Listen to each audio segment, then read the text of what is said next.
오늘은 우리 교회가 세워진 지 21주년이 되는 아주 기쁘고 좋은 날입니다. 감사를 하나님께 드리는 그런 날입니다. 21년이라는 시간은 하나님께서 우리 교회에게 주시는 은혜가 얼마나 큰지를 헤아릴 수 있는 그런 시간입니다. 하나님께서 우리 교회를 얼마나 사랑하시는지 알 수 있는 그런 시간, 바로 21년이라는 시간입니다. 생일은 내가 혹은 누군가가 태어난 날을 기뻐하고 즐거워하고 축하하는 날입니다. 그래서 우리는 매년 생일이 되면 축하를 받고 축하를 하고 그렇게 함께 기뻐하는 것을 당연하게 여깁니다. 가끔은 생일을 하나님께서 우리에게 베풀어 주신 은혜의 증거로 여기면 얼마나 좋을까 하는 그런 생각을 해봅니다. 정말 하나님께서 우리에게 주신 기쁨과 즐거움이다. 하나님께서 우리에게 주시는 은혜의 증거다 생각하며 기쁨과 즐거움으로 서로 축하할 수 있다면 얼마나 좋을까 하는 그런 기대를 가져봅니다. 예전에 한국에서 베스트셀러가 되었던 어느 책에 제가 감명 있게 읽었던 한 문장이 있습니다. 그대가 헛되이 보낸 오늘은 어제 죽어간 이가 그토록 살고 싶어하던 내일. 그대가 헛되이 보낸 오늘은 어제 죽어간 이가 그토록 살고 싶어하던 내일. 오늘을 당연한 듯 보냈습니다. 하지만 누군가에게는, 특히 시한부 인생을 사는 사람에게는 내가 당연하다는 듯이 보낸 오늘이 정말 간절히 만나고 싶었던 내일이 됩니다. 매일 병마와 싸우는 환자에게 내일은 희망의 시간입니다. 내일 떠오르는 해를 볼 수만 있다면, 내일 아침을 맞이할 수 있다면 그런 희망에 가득한 시간이 바로 내일이라는 시간입니다. 교회에게 주어진 생일도 그냥 주어진 것 아닙니다. 한국에 있는 어느 교단의 조사에 의한다면 대략 수많은 교회가 세워지는데 쉽게 설명해서 이렇게 설명합니다. 1년에 3개의 교회가 세워지는데 1년 후가 지나면 2개의 교회가 사라진다고 합니다. 교회가 세워지는 것은 무척이나 어렵습니다. 하지만 더 어려운 것은 교회가 계속 유지되는 겁니다. 우리 교회가 21주년을 맞이하게 된 것은 전적으로 하나님의 은혜입니다. 하나님께서 교회를 세워주신 그날부터 우리 교회를 다스리셨고 우리 교회를 인도하셨습니다. 어렵고 힘든 순간도 있었죠. 그때마다 하나님은 우리에게 힘을 주시고 피할 길을 주셔서 다시 일어나게 하셨고 여기까지 오게 하셨습니다. 그래서 오늘 우리가 맞이하는 21번째 생일은 하나님께 감사할 수밖에 없는 시간입니다. 참으로 신실하신 하나님께서 우리에게 베푸신 그 은혜가 얼마나 큰지 헤아릴 수 있는 은혜의 시간이라는 겁니다. 오늘 성경을 보니까 1절은 데살로니가 교회를 향한 바울의 인사말로 시작합니다. 바울과 실라노와 디모데는 하나님 아버지와 주 예수 그리스도 안에 있는 데살로니가인의 교회에 편지하노니 은혜와 평강이 너희에게 있을지어다. 1절에는 데살로니가 교회를 향한 바울의 마음이 담겨 있습니다. 먼저 데살로니가 교회는 하나님과 예수 그리스도 안에 있는 교회라는 겁니다. 1절을 보면 바울이 데살로니가 교회를 가리켜 하나님 아버지와 주 예수 그리스도 안에 있는 데살로니가인의 교회라고 불렀습니다. 다른 교회 편지를 보낼 때는 바울은 하나님께서 나를 사도로 세우셨다라고 말합니다. 그리고 바울 자신이 하나님과 예수 그리스도의 종이라고 말했습니다. 바울이 이렇게 말한 것은 자신이 사도인 것을 잊지 않기 위해서입니다. 그리고 바울을 사도로 인정하지 않는 사람들 때문입니다. 어떤 사람들은 바울을 사도로 인정하지 않았습니다. 그들은 도대체 누가 바울을 사도로 세웠느냐 하며 따졌습니다. 또한 바울 같은 사람이 어떻게 사도가 될 수 있겠는가 하며 불만을 터뜨렸습니다. 그래서 바울은 편지를 쓸 때마다 하나님께서 나를 사도로 세우셨다 말합니다. 자신은 하나님과 예수 그리스도의 종이라고 말합니다. 그런데 데살로니가 교회 보낸 편지에는 이런 말이 없습니다. 데살로니가 교회가 바울을 하나님께서 세워주신 사도로 이미 인정하고 있기 때문이라는 겁니다. 바울이 하나님과 예수 그리스도의 종인 것을 그들이 인정하고 있기 때문입니다. 바울이 데살로니가 교회를 하나님과 예수 그리스도 안에 있는 교회로 인정하였던 것처럼 그들도 바울을 하나님의 종, 하나님의 사도로 인정하고 있는 겁니다. 다음으로 데살로니가 교회에 하나님의 은혜와 평강이 있기를 간절히 원하며 바울이 그 마음을 담습니다. 데살로니가 교회 보낸 편지를 시작할 때 바울은 데살로니가인의 교회에 편지하노니 은혜와 평강이 너에게 있을지어다라고 말했습니다. 다른 교회 편지를 보낼 때도 바울은 은혜와 평강이 너에게 있기를 원한다라고 적었습니다. 하지만 데살로니가 교회에 보낸 인사는 그 어느 교회에 보낸 인사보다 더 깊은 바울의 마음이 담겨 있습니다. 바울이 데살로니가 교회에 보낸 편지에 자신의 마음을 깊이 담아두는 그 이유가 4절부터 7절에 있습니다. 하나님의 인자하심을 받은 사랑하심을 받은 형제들아 너희를 택하심을 아노라. 이는 우리 복음이 너희에게 말로만 이른 것이 아니라 또한 능력과 성령과 큰 확신으로 된 것임이라. 우리가 너희 가운데서 너희를 위하여 어떤 사람이 된 것은 너희가 아는 바와 같으니라. 또 너희는 많은 환난 가운데서 성령의 기쁨으로 말씀을 받아 우리와 주를 본받은 자가 되었으니 그러므로 너희가 마게도냐와 아가야에 있는 모든 믿는 자의 본이 되었느니라. 데살로니가 교회는 모든 믿는 사람, 그러니까 예수 믿고 구원받은 모든 사람들의 본이 되었다 그랬습니다. 모델이 되었다. 그들이 교회가 세워진 그날부터 잘 성장하고 있기 때문입니다. 모두가 바라는 그 모습이 바로 데살로니가 교회에 있었기 때문입니다. 모든 믿는 자의 본이 되었다고 했는데 이에 대한 설명이 우리가 읽지는 않았지만 8절부터 10절에 있습니다. 제가 말씀을 읽어드리도록 하겠습니다. 주의 말씀이 너희에게로부터 마게도냐와 아가야에만 들릴 뿐 아니라 하나님을 향하는 너희 믿음의 소문이 각지에 퍼졌으므로 우리는 아무 말도 할 것이 없노라.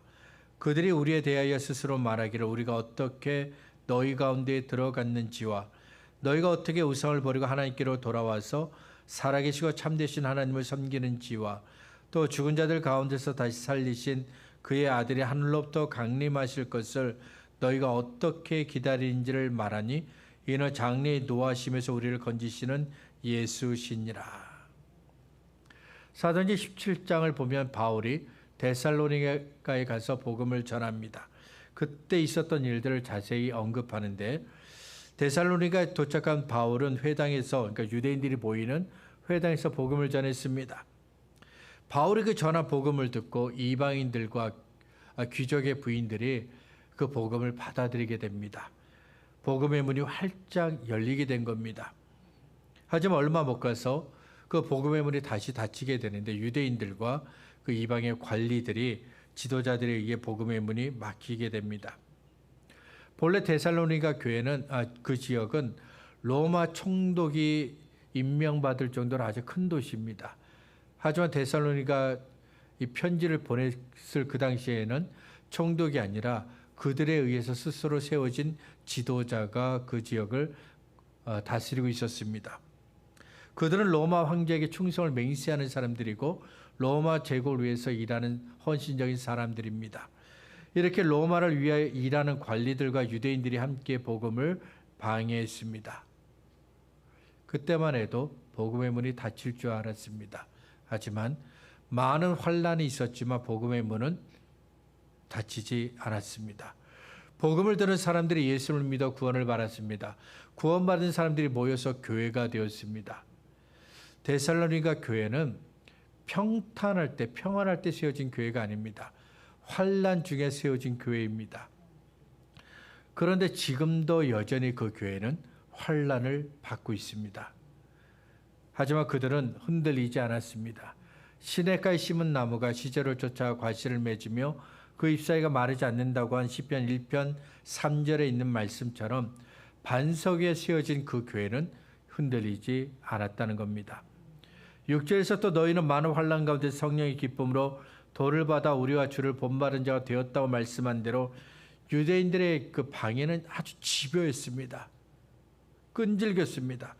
그런데도 데살로니가 교회는 그들을 구원하여 주신 예수 그리스도를 본받는 자가 되었습니다. 그들은 우상을 버리고 하나님께로 돌아왔습니다. 죽은 자들 가운데서 다시 살아나신 예수님께서 장래 노하심, 그러니까 종말의 시대에 믿는 자를 구원하실 것이라는 사실을 그들은 굳게 믿었습니다. 데살로니가 교회가 그 믿음을 지키기 위해서 얼마나 애를 썼는지 바울이 잘 알고 있습니다. 그래서 바울이 하나님께 감사하는데 2절과 3절에 이렇게 감사합니다. 우리가 너희 모두로 말미암아 항상 하나님께 감사하며 기도할 때 너희를 기억함은 너희의 믿음의 역사와 사랑의 수고와 우리 주 예수 그리스도에 대한 소망의 인내를 우리 하나님 아버지 앞에서 끊임없이 기억함이니. 하나님의 은혜와 평강이 데살로니가 교회에 임하기를 원했던 바울의 마음은 진심이었습니다. 바울을 반대했던 사람들이 아직 데살로니가 지역에 있습니다. 바울이 전하는 복음을 반대했던 것처럼 지금도 그들은 자기들이 가진 힘으로 교회와 성도들을 핍박하고 있습니다. 그때마다 데살로니가 교회는 함께 믿음을 지켰습니다. 함께 주님을 섬기며 수고했고 함께 예수 그리스도에 대한 소망의 인내로 힘들고 어려운 시간들을 이겨냈습니다. 2절과 3절에서 우리가 주목해 보아야 할 것은 데살로니가 교회가 환난을 이겨내기 위해서 함께 했다는 겁니다. 함께. 혼자 믿음의 역사와 사랑의 수고와 소망의 인내를 가진 것이 아닙니다. 데살로니가 교회 안에 있는 모든 사람들이 함께 믿음의 역사를 이루었습니다. 함께 사랑의 수고를 했고 함께 소망의 인내를 가졌습니다. 바울의 관심은 예수를 믿어 구원받은 사람들이 구원을 받고 예수를 믿어 구원받은 사람들과 함께 계속해서 믿음의 길을 함께 걸어가는 겁니다. 나는 사도이고 너는 나를 통해서 복음을 들은 사람이니까 이런 그 형식적인 관계가 아닙니다. 모두가 예수님 안에서 함께 믿음의 길을 가는 것. 이것이 바로 바울의 간절한 기대이고 소망입니다. 우리 교회도 이런 친밀한 관계가 되어야 합니다. 오늘의 시대를 가리켜 이기주의 시대라고 그러죠.